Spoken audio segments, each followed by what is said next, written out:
Welcome to the only honest NFL power ranking show on the glorious, perfect YouTube. I'm your master of curses, Brandon Perna. Yes, I'm a day late. Blame Jesus for being born on a Monday this year. Yes, the curse wheel did take down the Cowboys this week, and yes, I will spin this little devil at the end of the episode to see which poor team it curses week 17. In hell, the Arizona Titans, who are selecting at spot number 7 in the NFL draft right now. It must suck to know whoever you draft just goes to the Cardinals. But the Panthers know how they feel. In purgatory, Russell Wilson and Sean Payton. Not only has Russell Wilson been benched, but it's been confirmed that the Broncos plan to release him come March. Russ isn't as good as people want you to believe, and he's not nearly as bad as people want you to believe. He is nothing and everything all at once. Sean Payton is a dick, but he's also usually right. The Band-Aid must be pulled now because Sean and Russ, in terms of chemistry, make oil and water look like penis and vagina. Oil and water look at Sean and Russ and say, damn, we thought we had problems. In heaven, NBA games on Christmas. The NFL put 3 football games on your holiday NBA, and you got tomahawk fucking dunked on in terms of viewership. I like the NBA, all right? It's my second favorite sport to watch, but your running of the table on sports Christmas is dead. And in heaven, Christmas is supposed to symbolize the birth of Christ, but the NFL just served the NBA their last supper, and they were served a heaping pile of NFL's superior balls. Footballs. All right, number 14, the Packers. The Green Bay Packers' victory in Carolina is the ultimate case of a win is a win, especially when you're fighting for your playoff life, but it wasn't pretty, especially on defense, and I feel like Joe Barry has become public enemy number 1 among coordinators now that Matthew Canada is in witness protection. It might not get easier, however, given the 1-game suspension of corner Jair Alexander following a bizarre incident during the coin toss when he wasn't even a captain but almost cost the Packers an offensive possession by saying, "We want defense." The last thing the Packers need is more time on defense. Even more bizarre was his explanation of the situation. Only suiting, I don't think Coach knew I was from Charlotte, So you just did that on your own? I mean, it was like the guys backed me up, so they knew I was from here. Did you realize you almost made a big mistake on the call, though? What'd I do? Well, you said we want to go on defense. Yeah, no, I told them that, I said, I want our defense to be out there, and they all looked at me like I was crazy. I'm like, it's pretty simple what I said, like, I want the defense to be out there. They like, you mean defer? I'm like, yeah, I guess. Okay. Did he say that to you? Yeah, he did. The mic was on. Oh, what? He heard you. Oh, really? No, he was just like, defer? I was like, yeah. Everybody was like, yeah. Everybody was laughing. I'm like, what y'all laughing at? Like, it's pretty obvious what I'm asking for. So did anyone say anything to you when you got back to the sideline? Number 13, yeah, the Las Vegas Raiders. Will Mark Davis undo the sins of 2021 and actually make a smart decision to keep interim head coach Antonio Pierce? I don't know. I know his head is wrestling between removing the interim tag on Pierce and giving Adam Gase a third chance at a head coaching job and pairing Gase with Russell Wilson. But the Raiders have been truly impressive under Pierce, especially on defense. In the last 3 weeks, they held Minnesota to 3 points, gave up 21 garbage time points to the Chargers, then kept the Chiefs to just a pair of TDs on Christmas Day. The Raiders' win streak is a lot like the one the Broncos went on. And yeah, the Raiders have major questions at QB and on offense, but at least they're not paying a $250 million for Aiden O'Connell. Number 12, the Steelers. Death, taxes, and Mike Tomlin avoiding a losing season. I think he saved that 15-year streak when he inserted Mason Rudolph into the lineup.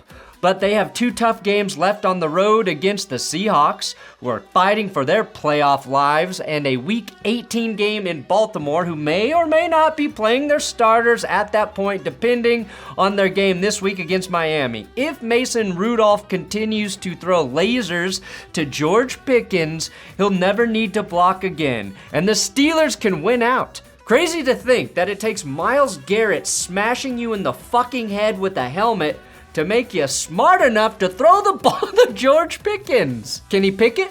take note. Number 11, the Seattle Seahawks. The Seahawks are still paying for the Jamal Adams trade. Do I mention that as a bitter Broncos fan who was sold a bag of bad goods? Absolutely, you sons of bitches. Maybe God is an old school football fan and just hates blockbuster trades.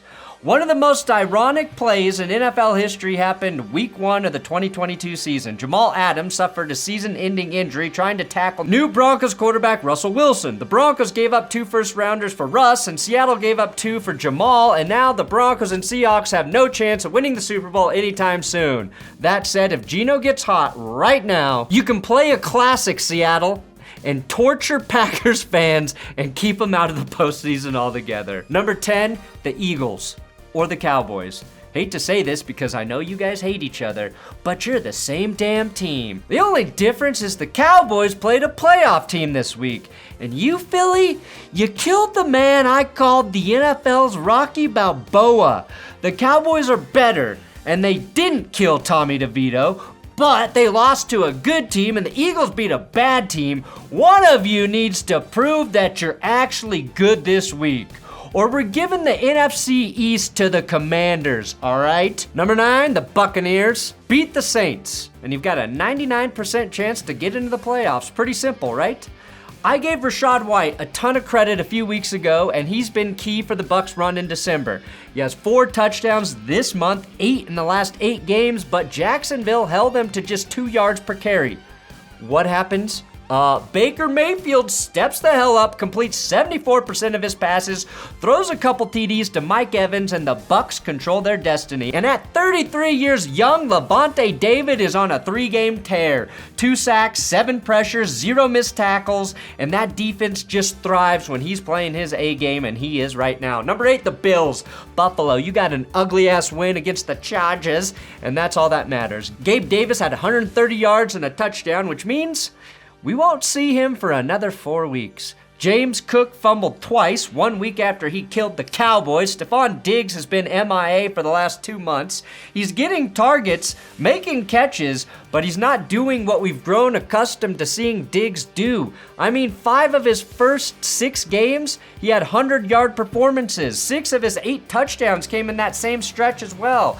His longest gain is 22 yards dating back to November 13. I don't think anything is wrong there, but it's been the Bills' story all year. They leave something to be desired every single week, even in victory. If it all clicks, they have the best chance to beat the Ravens in the playoffs. Number 7, the Rams. The Rams taking the Ravens into overtime a few weeks ago looks a lot more impressive right now, doesn't it? Their game against the 49ers in the final week got real interesting after the Ravens beat the shit out of San Francisco, just like Mike Florio predicted. The Ravens kicked the shit out of the 49ers. Now the Rams have a real 3-headed monster on offense. Kyron Williams, Puka Nacua, and Cooper Kupp. And Stafford's tossed 10 tutties and hasn't thrown a pick in the last 4 games, and that's been against the Saints, Ravens, and Browns defenses. LA might be the hottest team in the NFC right now.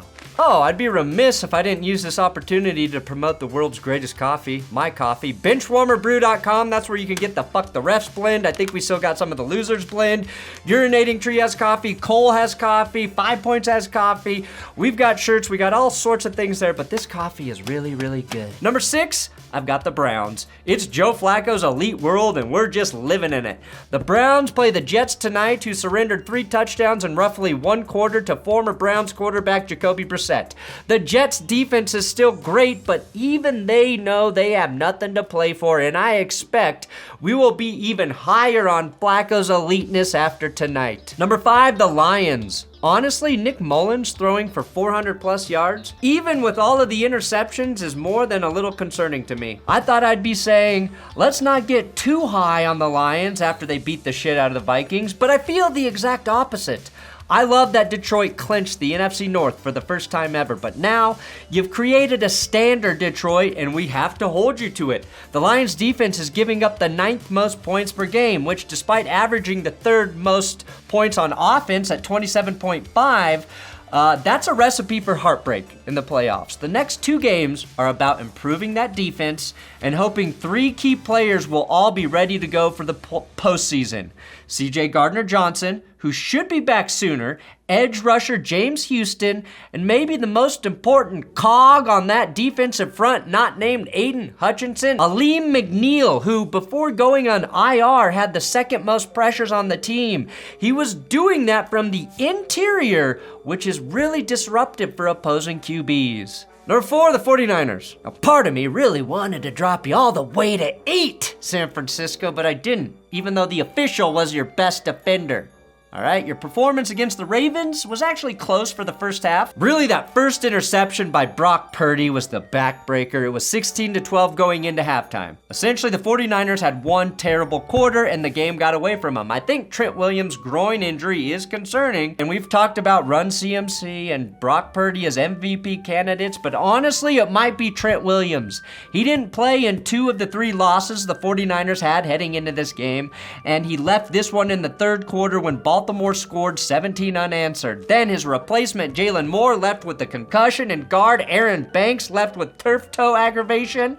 My number 3 team has been dealing with the shuffling offensive line all season, and it's fucking hard. You know what I'm talking about, Dolphins. The Miami Dolphins got a bump. No, not cocaine like their old offensive line coach. They got the post-game Christian Wilkins bump. And now, Christian Wilkins is under investigation for elder abuse after trying to break 83-year-old team owner Stephen Ross's hip right here. Mike McDaniel doesn't give a fuck about Dan Marino's passing records. And Miami got their most important win of the season, defeating the Cowboys. The Dolphins are averaging 411.5 yards of offense per game, which doesn't even crack the top 20 for most all time. The 84 Dolphins did 433 per game. So if you're coming for Marino's records, Mike, you better get your shit together. The reason everyone is taking Miami seriously, though, is their defense, which is allowing 15.7 points per game over the last 7 games. All thanks to their star, Goro. Goro wins. Number 2, nobody. Not a single fucking team deserves to be considered for number 2 right now. I've taken number 2s that put up more of a fight than I've watched some of these teams do the last couple weeks. I swear to God, if the Ravens lose this week, I'm taking number 1 and number 2 completely off the list. Number 1, the Ravens. The Ravens. They're gonna fuck up your QB. The Ravens quarterback graveyard now includes Ryan Tannehill, Deshaun Watson, Joe Burrow, Trevor Lawrence, and of course Brock Purdy. As someone who's had his hardships with terrible back issues, I do worry a little bit about Tua's health this week. But the real quarterback killer is Kyle Hamilton, who's been the best safety in Baltimore since Ed Reed. And it's hard to even call him a safety because he took snaps at defensive tackle, inside and outside linebacker, edge, and the slot. Every team that passed up on him, you're officially an idiot. All right, let's spin the wheel. Now, caveat, this wheel's been landing on 7 disproportionately. I think it's a little unbalanced, so I am going to spin it on its back today. I'm gonna try to keep it even. Let's see. This thing is barely holding on. Where are you at, wheel? Oh, it almost went to 7, but we got 6. Who did I put at 6? No way it's the Browns will not lose to the Jets on Thursday Night Football. I think you're broken. You should be on IR. Thanks for watching That's Good Sports.